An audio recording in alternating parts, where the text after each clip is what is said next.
gravar uma aula agora que é a aula sobre o pensamento de Lutero sobre a justificação.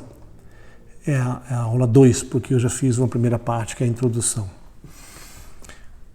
Que entende Lutero por fé? Fundamentalmente, a firme e gozosa confiança em que Deus quer agraciar o pecador, graças à promessa que ele lhe fez em Cristo. Os elementos intelectuais, conhecimento e assentimento à revelação, que primavam na concepção escolástica da fé, dão lugar aqui ao fator voluntarista. A fé é, antes de tudo, fé fiducial. A certeza de que Deus olha o pecador com misericordiosa benevolência, apesar do seu pecado. Esperar tudo da pura bondade divina, não esperar nada da condição humana. Essas são ideias fundamentais em Lutero. Mas, mais que de uma fé histórica que consiste em ter por certos determinados fatos e verdades, trata-se aqui de uma resposta à palavra divina no âmbito de um encontro interpessoal.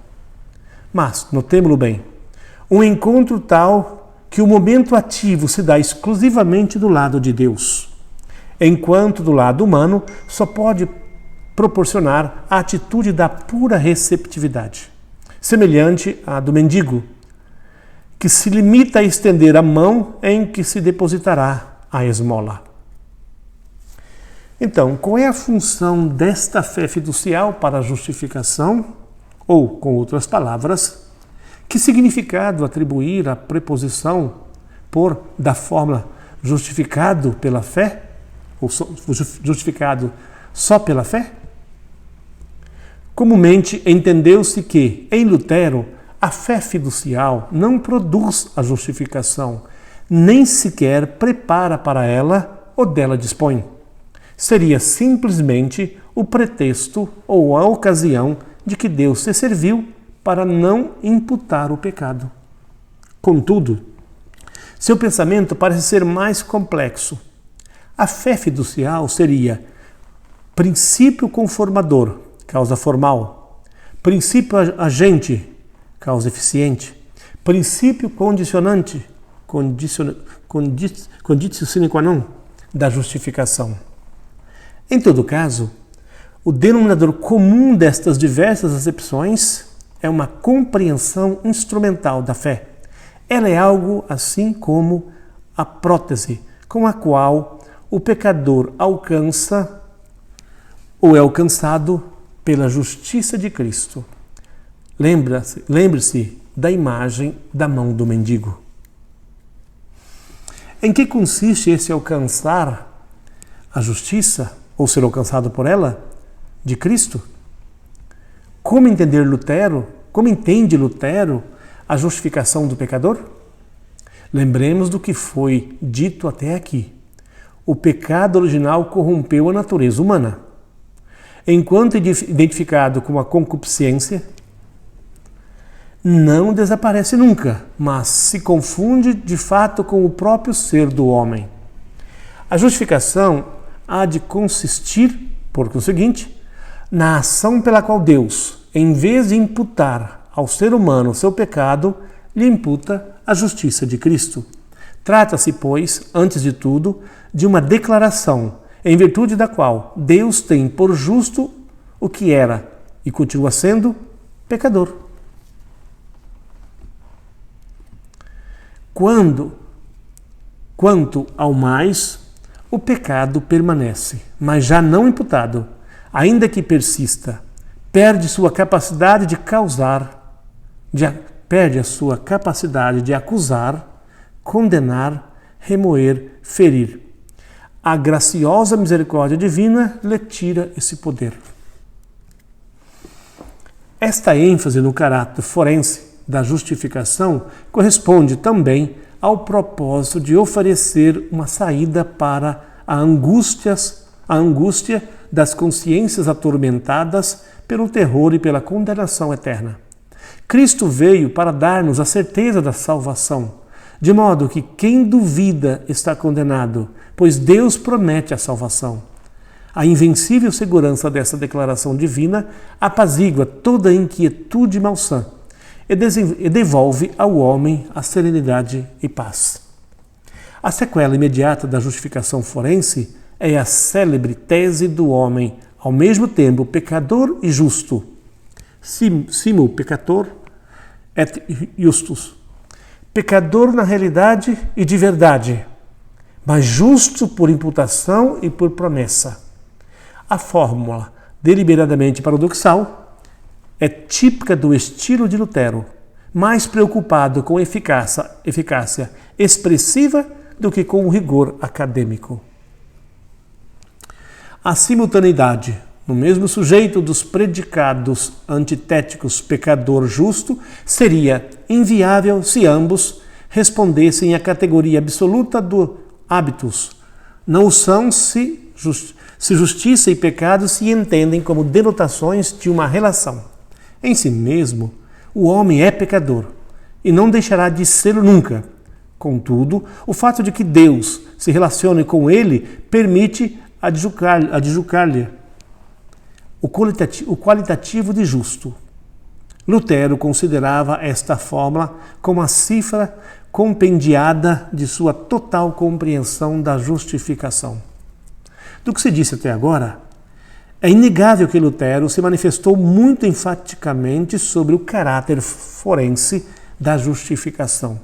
Significaria isto que o reformador pensava numa justificação exclusivamente forense, ou seja, numa simples imputação extrínseca da justiça?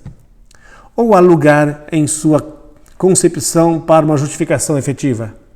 Em outras palavras, a justificação luterana seria uma simples declaração unilateral por parte de Deus, que não produz nenhuma alteração real no interior do homem justificado? A questão divide, ainda hoje, os estudiosos e não somente os católicos, mas os próprios luteranos. Contudo, vai ganhando terreno a ideia de que, em que pese a radicalidade de algumas de suas expressões, Lutero não sustentava a interpretação extremamente extrinsecista que os comentaristas católicos lhe atribuíram geralmente, e que, em troca, é certamente própria de algumas formas de luteranismo ortodoxo. Não se deveria esquecer, com efeito, que, além da ideia de justificação, o reformador emprega a de santificação, ou segunda parte da justificação, na qual se inclui os traços de uma regeneração ética graças ao dom do Espírito, que permite ao convertido participar dos atributos morais de Deus. Lutero chega, inclusive, a falar de uma extinção gradual do pecado, que, contudo, nunca será total antes do termo da existência humana. Não há por que descartar que o próprio Lutero nunca tenha chegado a uma síntese satisfatória entre os dois aspectos, forense e efetivo, da justificação. Leve-se em conta, em todo caso, que a palavra declarativa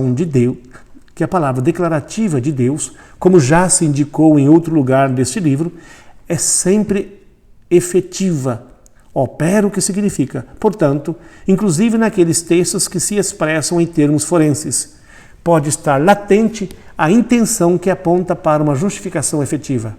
Finalmente, que papel desempenham as obras na concepção luterana? Já vimos que o reformador se nega redondamente ao ver nelas a menor virtude justificante. Mas isso não significa uma recusa do reto agir, que equivaleria na prática à anomalia ética ou ao moralismo. O próprio Lutero teve que atalhar, neste ponto, os mal entendidos. Não rejeitamos totalmente as boas obras, fala ele. Ao contrário, nós as sustentamos e as ensinamos.